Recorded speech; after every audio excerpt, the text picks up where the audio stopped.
What's good, y'all? Welcome to Let's Chat, episode 2, man. And as you see, we have, we got some organization here. We got the border, we got a nice little overlay for this series. Because I'm going to just be honest with y'all. Last episode, the very first episode of Let's Chat, it was thrown together like hours before. I just decided to do a series because I didn't really have a video idea.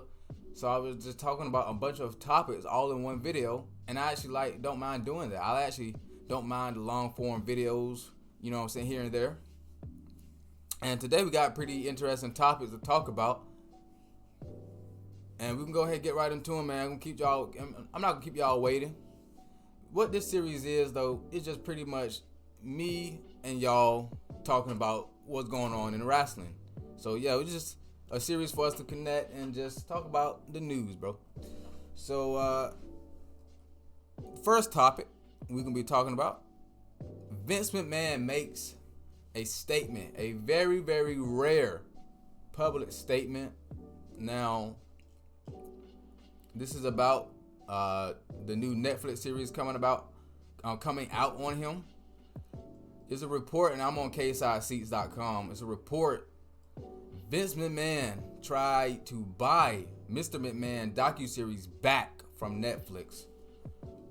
Wow. And we can go ahead and get right into it. I'm reading the article right now, and then I'm just share my thoughts on everything. And the subject of Netflix new documentary series, Mr. McMahon, made his feelings on it known yesterday, September 23rd. In a rare public statement, Vince McMahon wrote that he's seen an early partial cut of the show, calling it deceptive and misleading. In particular, McMahon accused Mr. McMahon's creators of conflating the character he played on WWE television to his true self and using Janelle Grant's sex trafficking lawsuit to make that argument. Can I even say that on YouTube, bro? I don't even know. But apparently, McMahon felt that way even before Grant filed suit against him, John Laurinaitis, and WWE this past January. Matthew Baloney of Puck's reports that two sources told him that McMahon tried to purchase the docuseries from Netflix prior to his resignation from WWE parent company TKO. In his What I'm Hearing newsletter, Baloney writes, Vince also had Endeavor CEO Ari Emanuel, his new partner in TKO, chime in on his behalf, also voicing concern about the doc's treatment of Vince's alter ego, Mr. McMahon, which ended up being the title of the doc. Netflix refused to let the project go, and then this past January, the worst Mr. McMahon scandal broke when a former employee sued alleging terrible abuse. You know what I'm saying? Netflix declined to comment on Baloney's report. The streamer will enter a major partnership with WWE this upcoming January, as we know. Amongst other things, become the new home of WWE's Monday Night flagship, Raw. So yeah, man, this is pretty much talking about the entire Vince McMahon situation. And this man, Vince McMahon, tried to buy the Netflix series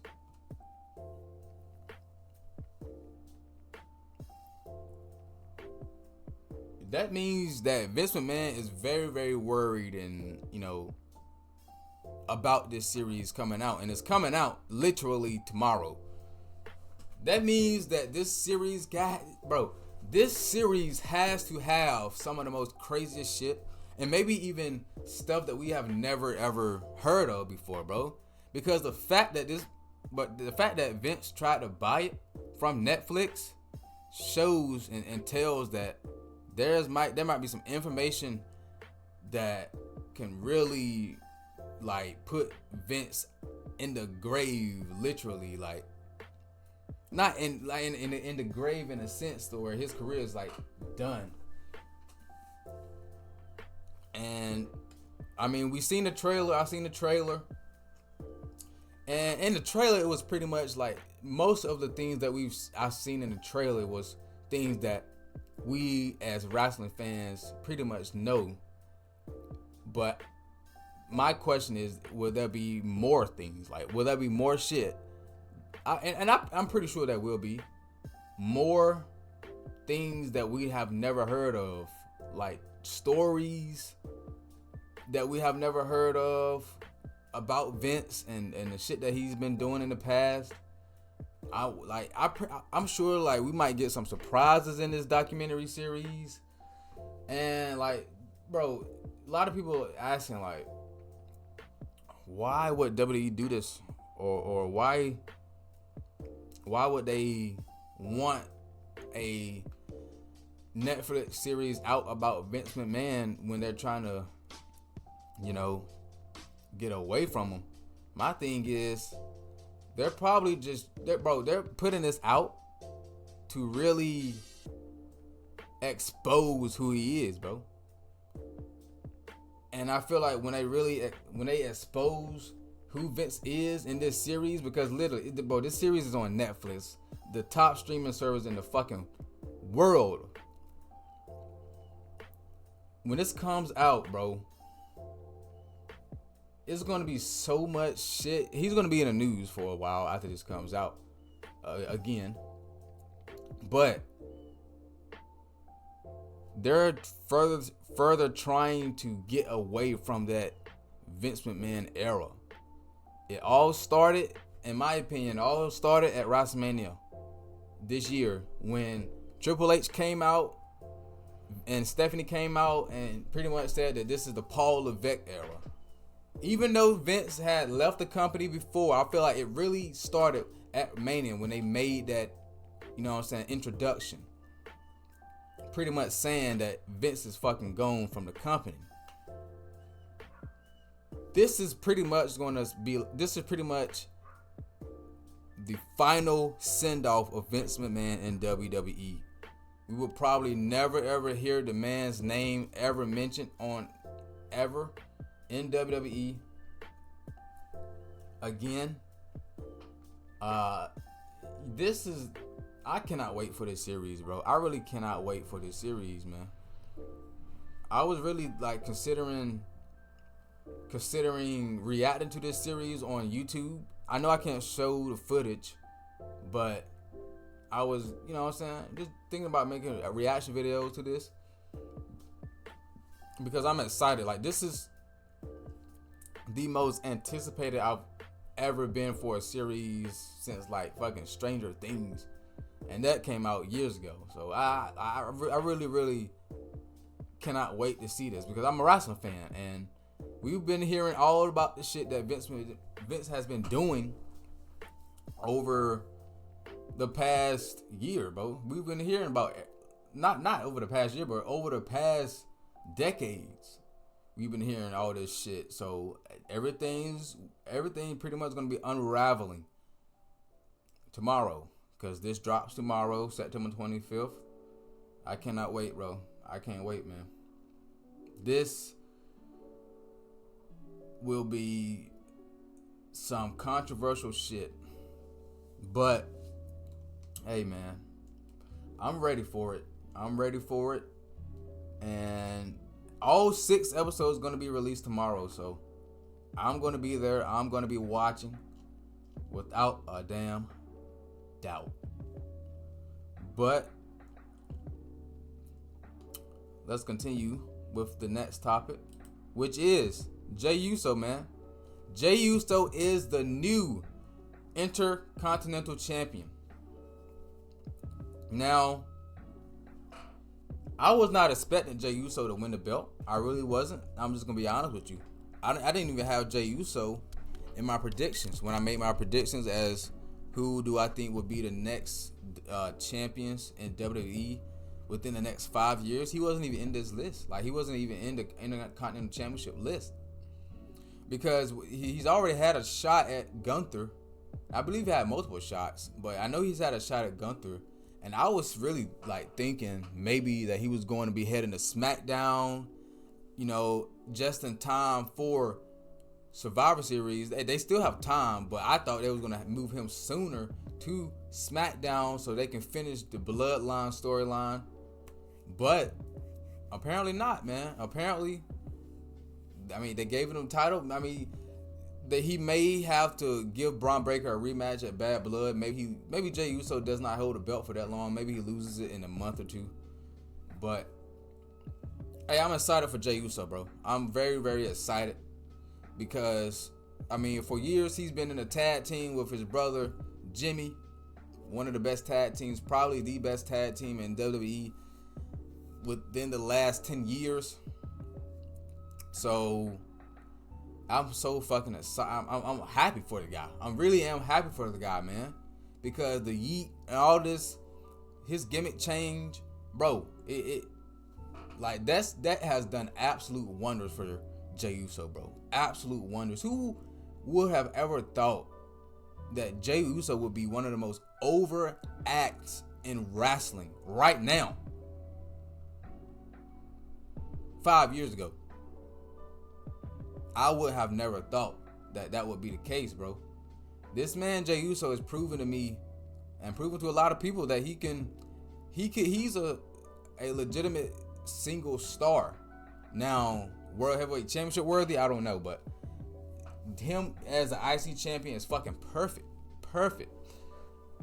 But like I said though, I can honestly see Braun Breaker potentially getting that title back. Because I don't really see Jey Uso having a long reign with the title. Because, like I said, I was expecting them to finish the Bloodline storyline as of right now. But I guess they're gonna be waiting a little bit longer. But you do have to go back to that at some point. So this is why I say I believe Jey Uso, he will have a short reign. But all we needed really is just him winning the belt. We just needed that moment. I honestly think they just did it for the moment, so he can have something on his record and on his resume for his career. So yeah, man. I think if I'm predicting this, maybe if they don't have a IC title match at Bad Blood, maybe Braun Breaker gets his championship back pretty soon. So yeah, man. But once again, shout out Jey Uso, bro. Shout out Jey Uso. Go ahead and move on. AEW less confident re-signing Daniel Garcia. Now, a report came out today. Now, this is on the Wrestling Observer. Now, you can take everything you see on the Wrestling Observer with a grain of salt, but looking at this right now, saying that AEW is less confident Daniel Garcia will resign. And let me read this. AEW is not as confident as they once were that Daniel Garcia will resign with the company. Last month, it was reported that while Garcia and AEW had not come to terms on a new deal, the promotion believed that he was most likely staying. However, our own Dave Meltzer noted on last night's Wrestling Observer radio that AEW is no longer as certain as they once were. Meltzer said that as far as what's going to happen with him, I would say this.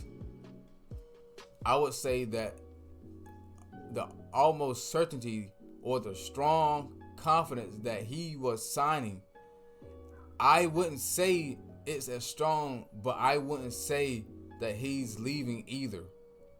But it's not as strong as it was a month ago. He may leave. Wow, okay. Meltzer continued to say that Garcia not being on AEW programming of late is due to his not All right, bro. What is this language? What is this grammar by Dave Meltzer? I'm reading this verbatim. What Dave Meltzer is saying here. But let's just rewind this. Meltzer continued to say that Garcia not being on AEW programming of late is due to his not having re-signed. Meltzer says Tony Khan is often hesitant to put talent on AEW programming. Hence, fucking Ricky Starks. If he feels like they're going to leave the company when their contracts are up.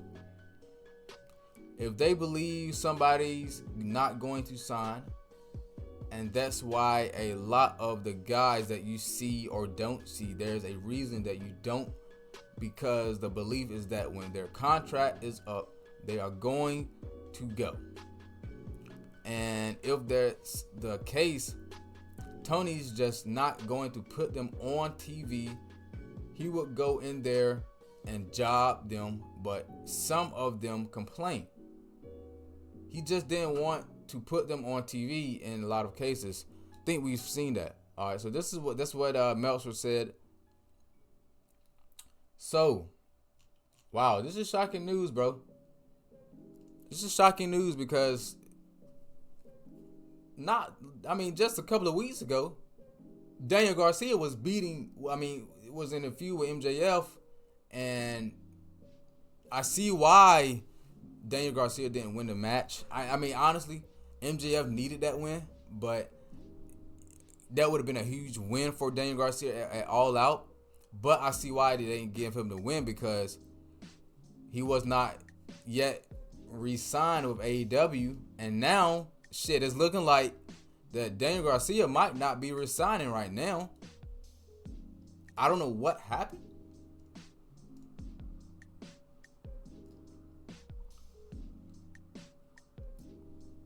So he may leave, man. So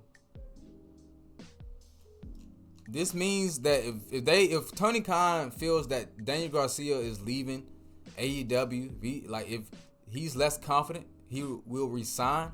We're not going to be seeing Daniel Garcia on AEW television for the next couple of weeks until he resigns. That's what I'm thinking, because if you just look at what he's been doing to Ricky Starks, he's kept Ricky Starks off television for a while. So they're probably going to keep Daniel Garcia off television, even though he was just on television not too long ago. Because you don't want to give like a guy, and this, it's understandable. You don't want to give a guy TV time if you know or think that he's going to be leaving soon. So what's the fucking point? You might as well give that time to somebody else that's here full time, here for the next 3 years. You know what I'm saying? So, man, this is interesting because he's right dead smack in the middle of a feud with MJF. And this is one of the top feuds in the company. So it's like, damn, it would be crazy that Daniel Garcia, if he leaves, what if he goes to NXT? I don't know how, I really don't know how much better he would be booked in NXT and WWE over AEW, because literally just look at it. He's in the feud right now with MJF. MJF is either 1A or 1B in AEW. It's tied between MJF and Will Ospreay. Those are the two faces of AEW right now. And Daniel Garcia is feuding with one of those guys. And not only that, he made an epic return at All In London in front of 50,000 fans. So I'm pretty sure that Tony Khan had some pretty good plans for Daniel Garcia in the future, but this probably threw Tony Khan a little bit off track here, because just a couple of weeks ago it said that Tony Khan was certain that Daniel Garcia was gonna resign. Now things have changed. Now Daniel Garcia is not looking too good for AEW. If I were to predict, though, I'm still gonna stick to Daniel Garcia. He most likely will resign. Maybe Daniel Garcia is, in negotiations. Like maybe he's hearing out other offers at the moment from WWE or any other company. I mean, if you're in AEW, there's no other company you would rather go to than WWE, right? That's the next level. Like once you get to AEW, it's WWE after that, right? But hey, man, this is putting Tony Khan in a tough position. But if I'm Daniel Garcia, man, I really don't see a reasoning why he would go to AEW. Like there's guys in AEW that are way better fits who would do so much better and I'm preaching this every time I make a goddamn video. They would do so much better in WWE. Ricky Starks, Brian Cage, Wardlow, Will Hobbs, and the list goes on and on, damn it. But I feel like a guy like Daniel Garcia would fit a little bit better, if not way better, in AEW. He's a smaller guy, and I mean, he's over with the AEW fans. So, hey man, it's all up to Daniel Garcia, to be honest with you. So at this point, we're just gonna have to see what Daniel Garcia wants to do with his career. But hey man, that is pretty much it for this video. That's pretty much all I'm gonna talk about. If you enjoyed, make sure you hit that subscribe button for the next episode of Let's Chat coming to you very, very soon. And to everybody watching, thank you for watching. And until next time, make sure y'all stay safe, stay cool, stay out the damn way. And I'm gonna see y'all next time, man. Peace.